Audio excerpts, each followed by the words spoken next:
রাজ্যে একের পর এক নারী নির্যাতনের ঘটনা, তাও আবার সরকারি হাসপাতালে। পাঁশকুড়া, উলুবেড়িয়া, বীরভূমের পর এসএসকেএম, এই প্রতিটি ঘটনায় এবার নারী নির্যাতনের যে ঘটনা তা নিয়ে ক্ষোভ প্রকাশ করেছেন মুখ্যমন্ত্রী মমতা বন্দ্যোপাধ্যায়। সরকারি হাসপাতালে নজরদারি থেকে এজেন্সির ভূমিকায় ক্ষুব্ধ মুখ্যমন্ত্রী। আগে অভিযুক্তকে সাসপেন্ড করা হলে পরে কিভাবে হাসপাতালে বহাল? সরকারি হাসপাতালের ভেতরের লোক আটঘাট বেশি করে জানে। আরজিকর পরবর্তী সময় পুলিশ ভেরিফিকেশন করে বেসরকারি রক্ষী নিয়োগ, এর আগে থেকে যারা কাজ করছেন তাদের কোনো পুলিশ ভেরিফিকেশন হয়নি। সরকারি হাসপাতালে কর্মরত সবার পুলিশ ভেরিফিকেশনের নির্দেশ দিয়েছেন মুখ্যমন্ত্রী মমতা বন্দ্যোপাধ্যায়। প্রত্যেক ভেন্ডার নিযুক্ত কর্মীর রেকর্ড রাখতে হাসপাতালকে নির্দেশ দিয়েছেন তিনি। নবান্নে সরকারি হাসপাতালের সঙ্গে ভার্চুয়াল যে বৈঠক হয়েছে গতকাল, সেখানে 5 দফা নির্দেশ দিয়েছেন মুখ্যমন্ত্রী মমতা বন্দ্যোপাধ্যায়। সবাইকে সচিত্র পরিচয়পত্র গলায় ঝুলিয়ে ডিউটি করতে হবে।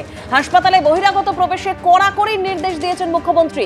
অভিযুক্ত আগেও সাসপেন্ড, তারপরে কিভাবে অন্য হাসপাতালে বহাল? এসএসকেএম এ নাবালিকাকে যৌন নির্যাতনের অভিযোগে প্রশ্ন তুলেছেন মুখ্যমন্ত্রী। কি করে নাবালিকাকে পুরুষদের শৌচাগারে নিয়ে গেল অভিযুক্ত? সিসিটিভি বা নজরদারি ছিল না কেন? প্রশ্ন মুখ্যমন্ত্রীর। কেন চুক্তিভিত্তিক এই কর্মীদের অতীত অপরাধের দায় সরকার নেবে? সরকারি হাসপাতালের নজরদারি নিয়ে প্রশ্ন করলেন খোদ মুখ্যমন্ত্রী মমতা বন্দ্যোপাধ্যায়।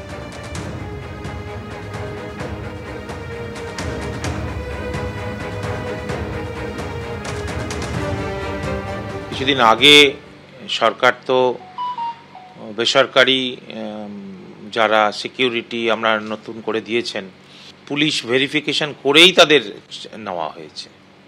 ফলে বেসরকারি এজেন্সিকে সমস্ত সরকারের নির্দেশ মতো আমরা ইনফর্ম করব, যাতে পুলিশ ক্লিয়ারেন্স নিয়ে আসে সবাই আস্তে আস্তে, এবং সেটার একটা আর্কাইভ যদি রাখা যায় আমাদের কাছে তাদের নাম, তা কোন ভেন্ডার, এগুলো সব আছে। কিন্তু এখন এদেরকেও এই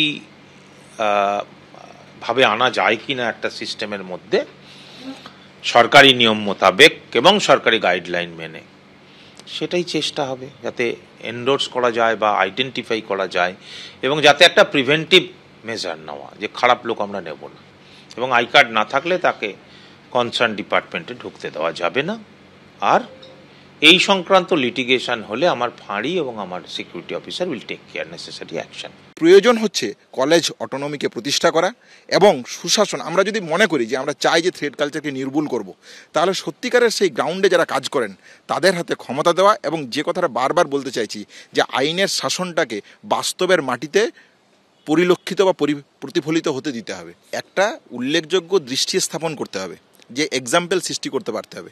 তাহলে অতীতে যে অভিযোগগুলো এসছে তাদের বিরুদ্ধে আপনি কি শাস্তি গ্রহণ করেছেন? যে কোম্পানিগুলো থেকে এই সমস্যাগুলো আসছিল তাদেরকে আপনি ব্ল্যাকলিস্টেড করেছেন, তাদেরকে আপনি ডেকেছেন, তাদেরকে আপনি সাসপেন্ড করেছেন, তাদেরকে আপনি পানিশমেন্ট দিয়েছেন, তাদেরকে আপনি পেনাল্টি দিয়েছেন, কি দিয়েছেন? এই উপর জায়গা থেকে স্বাস্থ্যমন্ত্রী, স্বাস্থ্য সচিব, ঠিক সেরকম পুলিশ মন্ত্রী, সিপি থেকে শুরু করে যাবতীয় যা স্ট্রাকচার আছে, এই স্ট্রাকচারটাকে কনফিডেন্ট দিতে হবে যে দুষ্কৃতীদের বিরুদ্ধে আমরা, দুষ্কৃতীদের পক্ষে, থ্রেড কালচারের পক্ষে, ধর্ষকদের পক্ষে থাকবো। আর আমি বলবো এই ব্যবস্থাগুলো হচ্ছে না কেন, এগুলো স্রেফ আইওয়াস ছাড়া কিছু নয়। প্রত্যেকটা যখন এই জাতীয় ঘটনা ঘটে, এই মুখ্যমন্ত্রী বারবার অপরের উপর দোষ চাপিয়ে নিজের দোষটা থেকে পাশ কাটাতে চান। তার আওতায় স্বাস্থ্য দপ্তর, তার আওতায় পুলিশ দপ্তর। অতএব সমস্ত ব্যর্থতার জন্য তিনি দায়ী। মুখ্যমন্ত্রী হিসাবে তো অযোগ্য আছেনই, এখন দপ্তর হিসাবে, পুলিশ মন্ত্রী হিসাবে অযোগ্য, স্বাস্থ্যমন্ত্রী হিসাবে চরম অযোগ্য। কে প্রশ্ন করছেন? মুখ্যমন্ত্রী তো স্বাস্থ্যমন্ত্রী, দেখার দায়িত্ব তো তার। অভয়াকাণ্ডের পর তিনি তো অনেক ভাষণ দিয়েছিলেন, করেননি কেন কিছু? কেন উনি ওনার সেক্রেটারিকে খারিজ করেননি? ফেসিলিটি ম্যানেজমেন্টের দায়িত্ব যাদেরকে উনি দিয়েছেন, ওর সরকার দিয়েছে, তারা কারা? তারা তো তৃণমূল ঘনিষ্ঠ। সেই সময় ওখানে এগুলো যে ডিল করেছেন ওর মন্ত্রীর ছেলে, এবং তারপর অপরাধী যে অভিযুক্ত, সে এর আগে ধর্ষণ কাণ্ডে জেল খেটেছে, তাকে কেন নিয়োগ করেছে? এই শব্দ তৃণমূলের নেতারা পয়সা খেয়ে অথবা তৃণমূলে মুখ্যমন্ত্রীর বদান্যতায় এই সমস্ত অপকর্ম বাহিনীকে যুক্ত করেছে। অপকর্ম যাতে হয় তার দায়িত্ব মুখ্যমন্ত্রীকেই নিতে হবে। এত রোগী, এত মানুষ, এত সেবা, এত পরিষেবা হচ্ছে, তার মধ্যে একটা খারাপ ঘটনা ঘটেছে। কোথাও এত বড় কাঠামোর মধ্যে কোনো ব্যক্তি যদি বিচ্ছিন্নভাবেও কোনো গাফিলতি থাকে বা অপরাধ থাকে, সেটার সঙ্গে সঙ্গে কোঅর্ডিনেশন রেখে প্রশাসন কাজ করছে এবং মমতা বন্দ্যোপাধ্যায় তিনি মাথার উপর থেকে সেই সংক্রান্ত নির্দেশ, করণীয়, গাইডলাইন তিনি বলে দিচ্ছেন।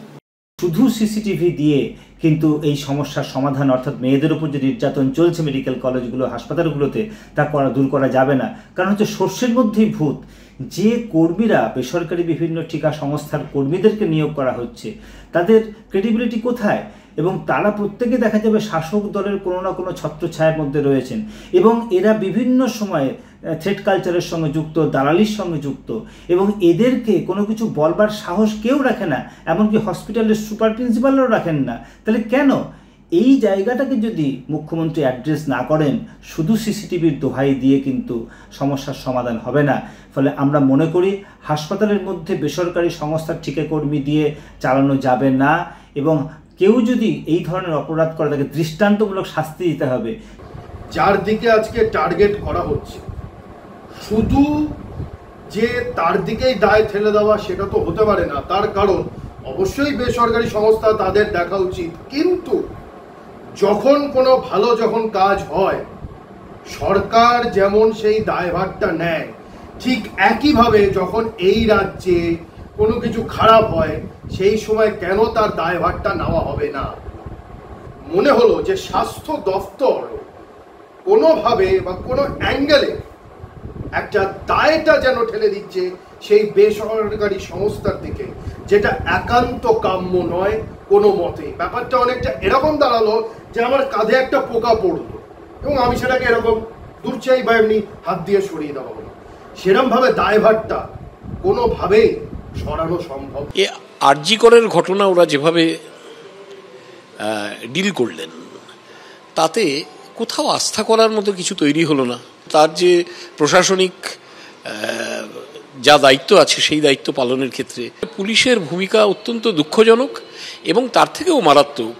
ওরা সুপ্রিম কোর্টে রাজ্য সরকারের পক্ষ থেকে হাসপাতালের নিরাপত্তা রক্ষার জন্য যা যা করতে চান বলে জানিয়েছিলেন, সেগুলো কি একটাও ইমপ্লিমেন্ট করেছেন?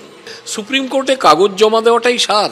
আজকে 12টার সময় একটি উচ্চ পর্যায়ে মিটিং হয়, নবান্নতে মুখ্য সচিবের নেতৃত্বে একটা মিটিং হয়। সেখানে আমরা ভিডিও কনফারেন্সিং অনলাইন তাতে যোগদান করেছিলাম। এমএসভিপি এবং আমি মালদা মেডিকেল পক্ষ থেকে আমরা সেখানে যোগদান করি, ডিস্ট্রিক্ট ম্যাজিস্ট্রেট অফিস থেকে আমরা যোগদান করি এবং সেখান থেকে আমরা ওই সিকিউরিটি এবং ফায়ার অগ্নির বিষয়ে আমরা ওখান থেকে কিছু পরামর্শ ওনারা দেন, কিছু গাইডলাইন্স দেন, সেগুলো আমরা ফলো করবো এবং আমাদের নিজেদের যে সিকিউরিটি বিষয়টি আছে সেটা নিয়ে আমরা মনিটরিং করার ব্যাপারে আমরা ওখানে আলোচনা হয়।